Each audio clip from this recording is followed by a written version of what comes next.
தேவனை நம்பி இருக்கிற பிள்ளைகளுடைய வாழ்க்கை என்னைக்குமே இந்த யாக்கோபை போலவே ஆசீர்வதிக்கப்பட்டதாக இருக்கும்.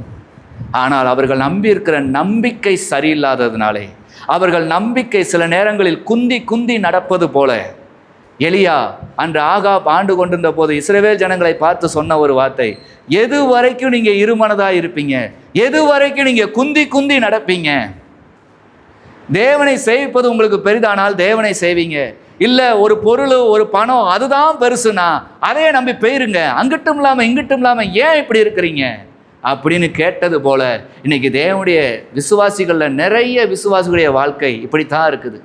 திடீர்னு உலகம் என்று இருக்கிறாங்க. திடீர்னு பார்த்தா ஆண்டவர் இருக்காங்க. திடீர்னு பார்த்தா ஆண்டோடைய சமூகமானாலும் எங்களுக்கு 10 பேருடைய வார்த்தை வேணுங்காங்க.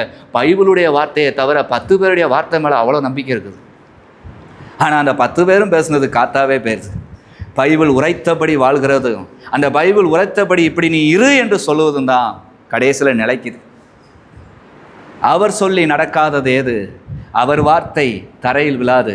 அவர் உங்களை ஆசீர்வைத்தார் என்பதற்கு அடையாளம், இயேசு உங்களை சந்தித்து விட்டார். இயேசுவை நீங்கள் சொந்த இரட்சகராக ஏற்றுவிட்டீர்கள். இனி ஒரு ஆசீர்வாதம் உங்களுக்கு தேவை என்று இல்லை. ஆனால் அந்த ஆசீர்வாதத்தை சுதந்திரத்து கொள்ள நீங்கள் கீழ்ப்படிய வேண்டியதும், நீங்கள் கடைபிடிக்க வேண்டியதும், நீங்கள் ஒவ்வொரு நாளும் விடாமல் பிடித்து நடக்க வேண்டியதும் தான் நிறையா இருக்குது. அதை காத்து கொண்டீர்களானால் அவர் சொல்லி நடக்காது ஒன்றுமே இல்லை. அவர் வார்த்தை உங்களுடைய வாழ்க்கையில் நடந்து கொண்டிருக்குது என்பதை உங்களுடைய சொந்தமும் இந்த உலகமும் பார்த்து வியக்கிற அளவுக்கு தேவன் உங்களை ஆசீர்வதிக்க முடியும். இந்த நாளை அதை உணர்ந்து கொள்ளுங்கள்.